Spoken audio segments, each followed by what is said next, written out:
여러분 수고가 많으시죠? 자, 이제 뭐 막바지에 접어들었습니다.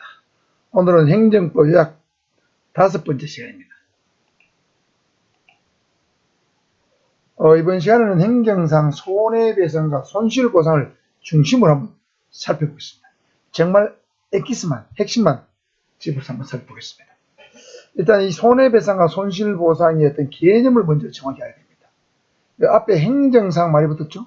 민사상 손해배상이 아니고 행정상 손해배상입니다. 그 다음에 행정상 손실보상이에요. 민사관계에서도 이런 말이 나올 수 있기 때문에 여기는 행정상 말이 들어갔다. 이걸 알아두시고 왜 이게 들어갔는가 그 이유를 살펴보겠습니다. 일단 행정상 손해배상은 공무원의 위법한 직무집행행위 또는 국가나 공공단체와 같은 공공단체의 공공영조물의 설치관리의 하자로 인해서 개인에게 손해를 가한 경우에 손해를 배상하는 거예요. 누가? 국가나 공공단체. 공공단체의 대표는 지방자치단체죠. 기초단체든 광역단체든. 서울특별시, 부산광역시, 세종시, 제주도, 경상남도 이런 공공단체 대표, 자치단체가 손해를 배상하는 거죠. 보통 민사상 손해배상은 개인이 개인한테 물어주는 거죠. 그런데 이거는 공무원이 뭔가 위협한 행위를 잘못했어요. 또는 공공영조물의 설치관리 하자가 있다. 공공영조물은 그냥 우리말로 쉽게 생각하면 공공시설을 봅니다. 국가 자치단체에서 운영하는 시설 또는 공공단체에서 운영하는 시설, 이 시설의 설치관리에 어떤 하자, 문제가 있어가지고 개인이 손해를 입었다. 이때 국가나 공공단체가 손해를 물어주는 것, 이게 행정상 손해배상입니다. 좀 더 구체적으로 살펴보면 첫째, 공무원의 위법한 직무집행행위로 인한 손해를 배상해 주는 거예요. 그러니까 이게 위법한 직무집행행위 때문에 보세요. 자, 국가배상법 2조가 근거법인데 배상 책임이 나옵니다. 1항 국가나 자치단체는 공무원 또는 공무를 위탁받은 사인이 직무를 집행하면서 고의 또는 과실로 법령을 위반하여 타인에게 손해를 입힌 경우에 뒤는 빼고 이 법에 따라 손해를 배상해야 한다. 자, 자동차 손해배상법에 따라 이 부분은 없어도 됩니다. 이거 공부할 때는 손해를 입힌 경우에 이 법에 따라 그 손해를 배상해야 한다. 여기까지 보시면 돼요. 그럼 여기서 보세요. 물어주는 주체는 국가나 자치단체죠. 그 원인은 뭡니까? 공무원 또는 공무를 위탁받은 사인이 고의과실로 법령을 위반했다. 이게 위법한 직무행위입니다. 그러니까 공무원의 고의나 과실이 있어야 되죠. 고의가 없고 과실도 없다면 이거는 손해배상 대상이 되지 않는다는 얘기죠. 그래서 이거는 과실 책임입니다. 고의나 과실이 있어야 책임을 지는 과실 책임이에요. 그럴 경우는 국가배상법에 따라 배상한다는 거죠.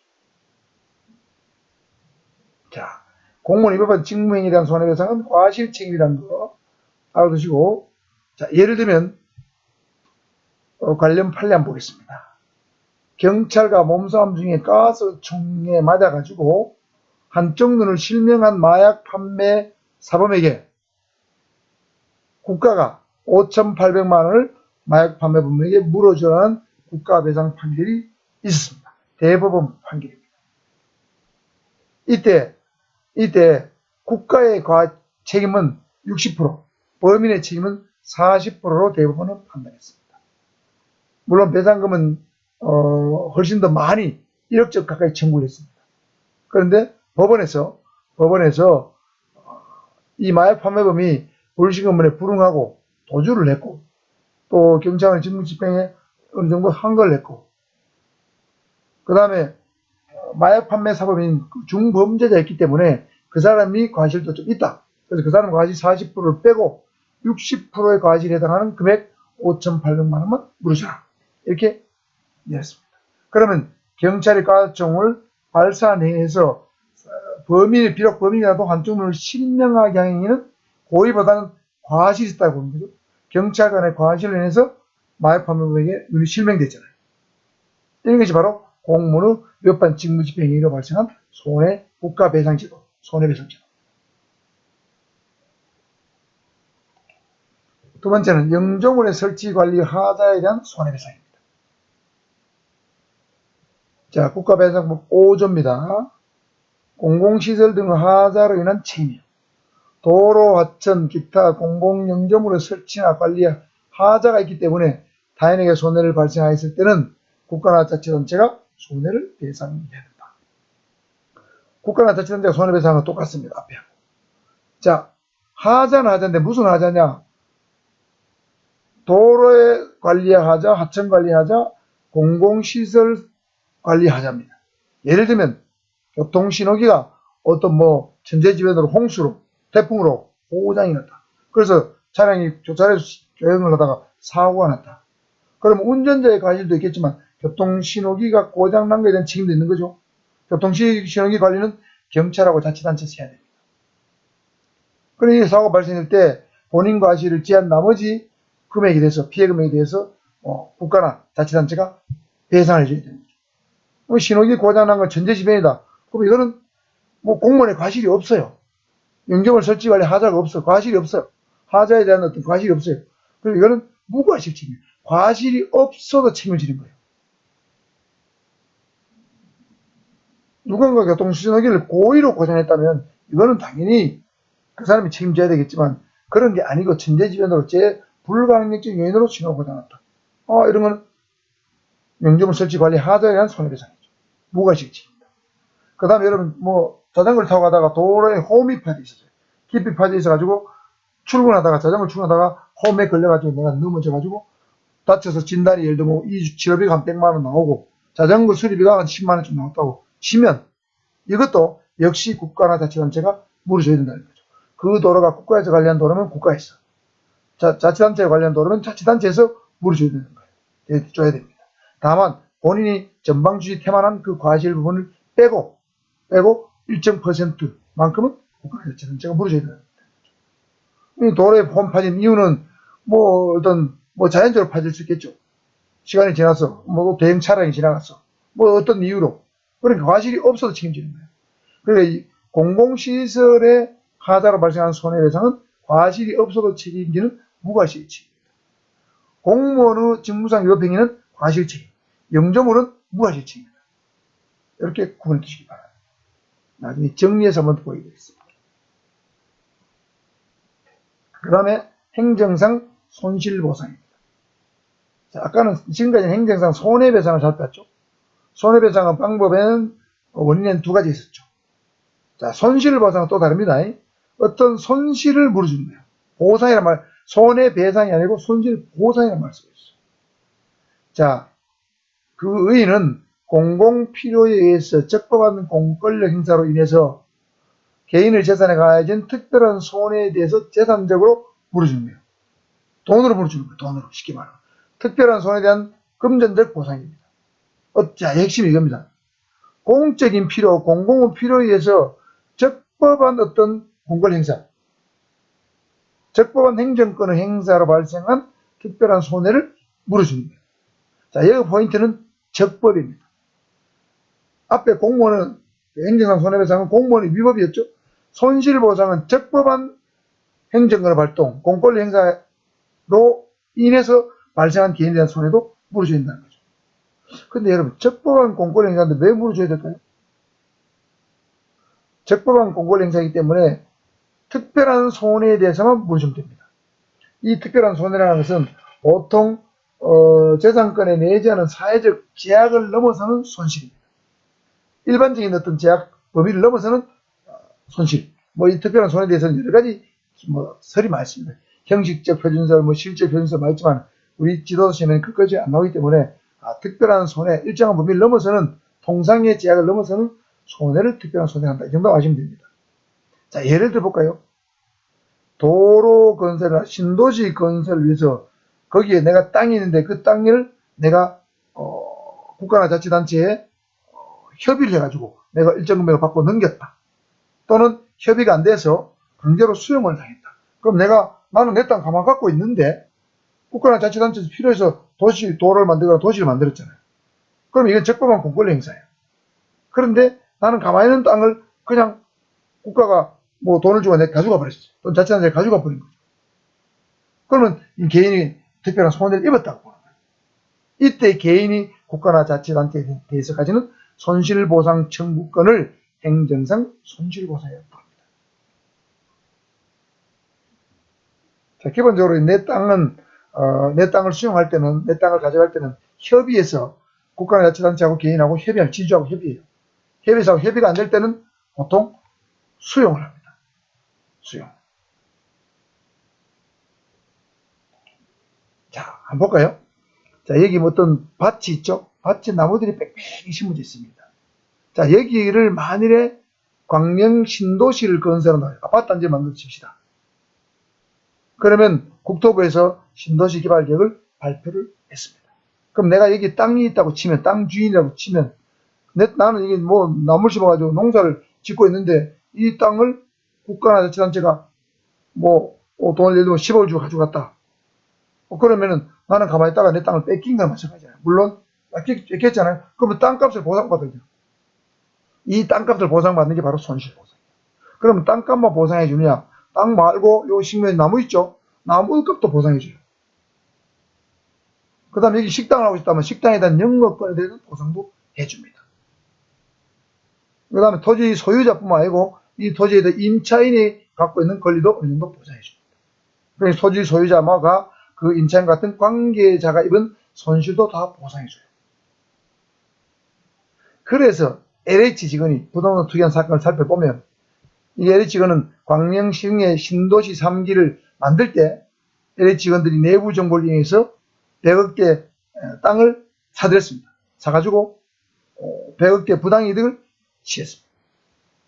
이 사람들이 땅만 산 게 아니고 아주 수법이 나쁜 것이 여기 왕버들 나무를 1제곱미터당 25줄을 심었어요. 원래 한 4제곱미터당 한 줄을 심으면 적당하다고 합니다. 나무가 잘 자란다고요. 그런데 이 LH 직원들은 이 왕버드 나무가 잘 자라고 그 다음에 빽빽이 심어야만 돈이 많이 나오는 알고 있습니다. 한 주당 얼마를 계산해줘요. 그 다음에 성장의 정도에 따라 보상을 달리 이런 걸 알고 잔뜩 심은 거예요. 지금 이 사진처럼. 그러니까 땅값도 보상 많이 받고 왕버드 값도 보상받고 아주 수법이 나쁘죠. LH가 부동산 투기 회사다. 뭐 이런 말이 나올 정도로 우리 시민들 사이에서 우리 민주당 정부를 굉장히 문재인 정부를 아주 코너에 몰았던 이 사건이죠. 정말 이 도덕적 해가 크게 달한 사건이었어요. 자, 이거는 뭐 부동산 투기고 여러분 정상적인 토지 소유자라면 이거를 땅값하고 나무값을 보상받는 거예요. 이게 바로 행정상 손실보상이다. 이해하시면 되겠습니다. 이해가 잘 됐죠?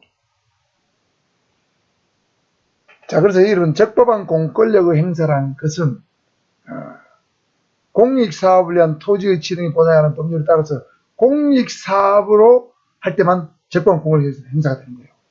예를 들면 뭐 국방 군사시설을 짓는다. 철도, 도로, 공항, 항만, 주차장 이런 걸 만든다. 뭐 국가나 자치단체가 설치하는 뭐 지방자치단 청사, 공장, 연구소, 시험소, 보건시설, 보건소, 문화시설, 공원, 수목원, 뭐 운동장, 화장장, 도축장 이런 거 전부 다 공익시설이잖아요. 그 학교, 도서관, 박물관, 미술관 이런 걸 짓는 거 다 공익사업이에요. 이 공적인 목적, 적법한 공권력 행사를 해서 타인의 토지 같은 걸 수용할 수 있는 거죠. 매수할 수도 있습니다. 그 다음에 국가나 자치단체 등이 지정한 국가나 자치단체 또는 국가나 자치단체가 지정한 자가 주택 건설을 하거나 뭐 택지를 조성하거나 주택지죠. 산업단지를 조성하거나 산단이라 그러죠. 이런 걸 조성하는 건 다 공익사업이에요. 그러니까 이런 목적을 위해서 타인의 토지, 뭐 이런 건물 또는 식당, 뭐 나무 이런 걸 매수하거나 수용하게 되면 거기에 따른 적절한 보상을 해줘야 된다는 거죠. 그래서 헌법에 보면 공공필요에 의한 재산권의 수용, 사용, 제한 및 그에 대한 보상은 법률로 사대. 이 법률이 바로 이 법입니다. 공익사업을 위한 토지 등의 지등 및 보상에 관한 법률입니다. 하되 정당한 보상을 지급한 자. 여기 정당한 보상만 알아둬야 됩니다. 상당한 보상 아니고 정당한 보상입니다. 그러면 정당한 보상이 뭔가에 대해서는 우리 대법원에서는 완전한 보상을 정당한 보상으로 해석하고 있습니다. 판례가 그렇습니다. 상당한 보상이 아니고 완전한 보상이고 완전한 보상은 곧 정당한 보상이다. 이것도 알아둬야 됩니다. 그 다음에 23조 2항의 재산권 행사는 공공복리에 적합해야 된다. 그래서 제가 설명한 적 있죠. 이 공공복리에 적합해야 되니까 내 땅이라도 공적인 목적으로 해서는 알박히지 않는다고 했잖아요.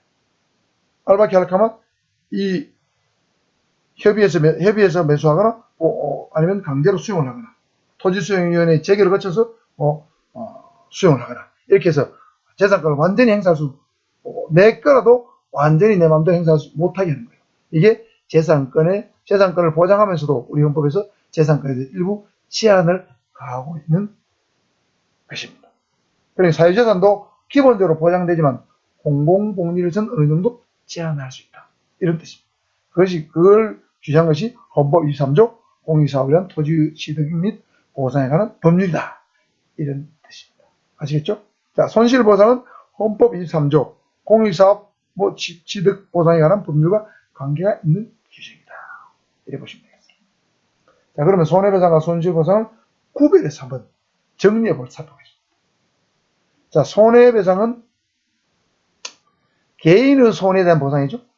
예를 들면 내가 공무원이 고의과실로 내가 경찰에 내가 가스청에 실명을 당했다. 그럼 개인이 입은 손해를 보상해 주는 거예요. 개인주적 보상이죠. 근데 손실보상은 뭐예요? 개인이 특별히 부담한 손실, 즉 특별한 희생이죠. 특별한 손해에 대해서 물어주는 거예요. 특별한 손해에 대해서. 이 손실보상은 국가의 세금으로 물어줍니다. 그러니까 이거는 단체주의적 어떤 개념이 있는 거예요. 공평의 부담 원리에서 예를 들면 우리 국가의 세금을 가지고 특별한 손실 입은 개인한테 물어주는 거예요. 그러니까 이거는 개인주적 보상보다는 단체주의적 보상으로 봐야 됩니다. 국가의 세금으로 물어주기 때문에. 그래서 특별한 손해를 입은 만큼만 물어줍니다. 이게 배분적증이에요. 손해를 적게 입었으면 적게 물어주고 많이 물었으면 많이 물어주는 거죠. 땅이 크면 많이 보상해주고 땅이 적으면 적게 보상해주고. 이걸 배분적 정의다 또는 단체주의적 정의다 이렇게 봅니다. 그 다음에 발생 원인은 손해배상은 위법한 행정작용이죠. 공무원의 위법한 행정작용으로 인한 위법한 행정작용으로 인한 손해를 배상하는 게 행정상 손해배상입니다. 그러나 손실보상은 적법한 공권 행사죠. 적법한 공권 행사입니다. 그 다음에 근거법은 행정손해배상은 헌법 29조와 국가배상법입니다. 주로 국가배상법. 손실보상은 헌법 23조하고 일반법은 없습니다. 개별법 여러가지 법률에 나눠져 있어요. 주택법, 건축법, 이런 법들마다 말이죠. 다양한 국가 공권 행사가 필요한 분야에 관련된 법들에 다 손실보상이 규정되어 있습니다. 손해배상의 일반법은 국가배상법에 보지만 손실보상은 일반법이었고 개별법으로 규정하고 있다. 이 개별법의 말은 무슨 법 이런 식으로 손실보상에 관련된 법들이 여러 개 있다는 뜻이 되겠습니다. 그 다음에 손해배상의 어떤 전보 내용은 전보는 보상의 내용입니다. 재산적 손해뿐만 아니라 비재산적 손해도 물어준다. 예를 들면 이거는 위자료를 말합니다. 예를 들면 실명을 당했다. 그러면 그 사람이 입은 재산적 손해뿐만 아니고 위자료까지 물어준다는 거죠.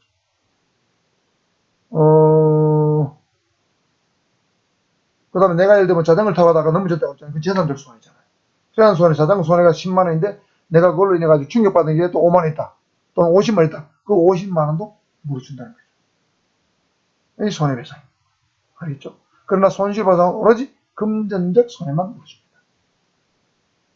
그래서 손해배상과 손실보상을 잘 구별해 두셔야 됩니다. 이 시험에 잘 나옵니다. 자, 이렇게 해서 경비지도사 행정법 5번째 시간 손해행정상 손해배상과 손실보상에 대해서 한번 핵심만 살펴봤습니다.